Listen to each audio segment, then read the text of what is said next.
Shalom, selamat pagi. Renungan pagi Sabda Bina Umat Jumat 2 Juni 2023. Firman Tuhan pagi ini terambil dari Kisah Para Rasul 10 ayat 1 sampai 24. Demikian firman Tuhan. Petrus dan Cornelius. Di Kaisarea ada seorang yang bernama Cornelius, seorang perwira pasukan yang disebut pasukan Italia. Ia saleh, ia seisi rumahnya takut akan Allah, dan ia memberi banyak sedekah kepada umat Yahudi dan senantiasa berdoa kepada Allah. Dalam suatu penglihatan, kira-kira jam 3 petang jelas tampak kepadanya seorang malaikat Allah masuk ke rumahnya dan berkata kepadanya, "Cornelius." Ia menatap malaikat itu dan dengan takut ia berkata, "Ada apa Tuhan?" Jawab malaikat itu, "Semua doamu dan sedekahmu telah naik ke hadirat Allah, dan Allah mengingat engkau. Dan sekarang suruhlah beberapa orang ke Yope untuk menjemput seorang yang bernama Simon dan yang disebut Petrus. Ia menumpang di rumah seorang penyamak kulit yang bernama Simon yang tinggal di tepi laut." Setelah malaikat yang berbicara kepadanya itu meninggalkan dia, dipanggilnya 2 orang hambanya beserta seorang prajurit yang saleh dari orang-orang yang selalu bersama-sama dengan dia. Dan sesudah ia menjelaskan segala sesuatu kepada mereka, ia menyuruh mereka ke Yope. Keesokan harinya ketika ketiga orang itu berada dalam perjalanan dan sudah dekat kota Yope, kira-kira pukul 12 tengah hari, naiklah Petrus ke atas rumah untuk berdoa. Ia merasa lapar dan ingin makan. Tetapi sementara makanan disediakan, tiba-tiba rohnya diliputi kuasa ilahi. Tampak olehnya langit terbuka dan turunlah suatu benda berbentuk kain lebar yang bergantung pada keempat sudutnya, yang diturunkan ke tanah. Di dalamnya terdapat pelbagai jenis binatang berkaki 4, binatang menjalar dan burung. Kedengaranlah olehnya suatu suara yang berkata, "Bangunlah hai Petrus, sembelihlah dan makanlah."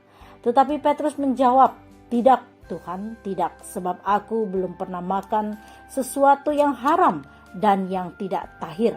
Kedengaran pula untuk kedua kalinya suara yang berkata kepadanya, "Apa yang dinyatakan halal oleh Allah, tidak boleh engkau nyatakan haram." Hal ini terjadi sampai 3 kali dan segera sesudah itu terangkatlah benda itu ke langit. Petrus bertanya-tanya di dalam hatinya, apa kiranya arti penglihatan yang telah dilihatnya itu. Sementara itu telah sampai di muka pintu orang-orang yang disuruh oleh Cornelius dan yang berusaha mengetahui di mana rumah Petrus. Mereka memanggil seorang dan bertanya, apakah Simon yang disebut Petrus ada menumpang di rumah itu? Dan ketika Petrus sedang berpikir tentang penglihatan itu, berkatalah roh, "Ada 3 orang mencari engkau. Bangunlah, turunlah ke bawah dan berangkatlah bersama-sama dengan mereka. Jangan bimbang, sebab aku yang menyuruh mereka kemari." Lalu turunlah Petrus ke bawah dan berkata kepada orang-orang itu, "Akulah yang kamu cari. Apakah maksud kedatangan kamu?" Jawab mereka, "Cornelius, seorang perwira yang tulus hati dan takut akan Allah dan yang terkenal baik di antara seluruh bangsa Yahudi, telah menerima penyataan Allah dengan perantaraan seorang malaikat kudus, supaya ia mengundang engkau ke rumahnya dan mendengar apa yang akan kau katakan. Ia mempersilahkan mereka untuk bermalam di situ." Keesokan harinya ia bangun dan berangkat bersama-sama dengan mereka, dan beberapa saudara dari Yope menyertai dia. Dan pada hari berikutnya sampailah mereka di Kaisarea. Cornelius sedang menantikan mereka, dan ia telah memanggil sanak saudaranya dan sahabat-sahabatnya berkumpul. Demikian firman Tuhan. Renungan pagi ini bertema halal menurut Allah. Soal makan dan minum bukanlah soal biasa. Agama-agama menempatkan bahwa makan dan minum adalah salah satu inti terdalam dari teologinya. Tidak terkecuali dalam keyakinan Kristen. Makan dan minum bahkan merupakan gambaran eskatologis, hal-hal terakhir tentang surga, di mana orang akan berkumpul untuk makan dan minum dalam perjamuan bersama Allah. Kekristenan pun mengenalkan ritus perjamuan kudus, Eukaristia, ucapan syukur, melalui makan dan minum sebagai peristiwa sakral yang membangunkan iman serta dijanji tentang hidup yang kekal. Petrus adalah tokoh yang dibentuk oleh lingkungannya. Sebagai seorang yang hidup dalam tradisi keagamaan Yahudi, ia mengenal dengan baik apa saja yang disebut makanan halal dan haram. Dalam rangka ketaatan pada perintah agama, ia berusaha untuk tidak mencemarkan diri dalam kenajisan makanan-makanan yang dilarang agama. Keyakinan ini rupanya mendarah daging sekalipun ia sudah menjadi pengikut Yesus Kristus. Ia membangun dikotomi tegas bahwa seorang yang taat agama adalah seorang yang tidak najis dalam makanan.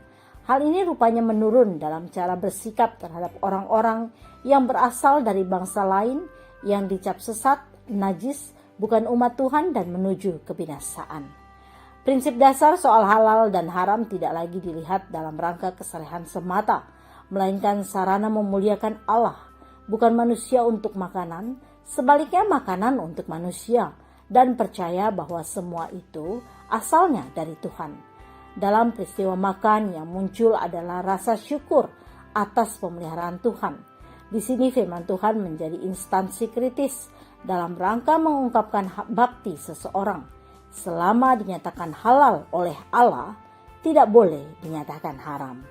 Doa pagi ini, ya Tuhan, kabulkan kerinduan kami menjadi benar dan adil. Amin. Demikian renungan pagi ini. Selamat beraktivitas. Tuhan Yesus memberkati.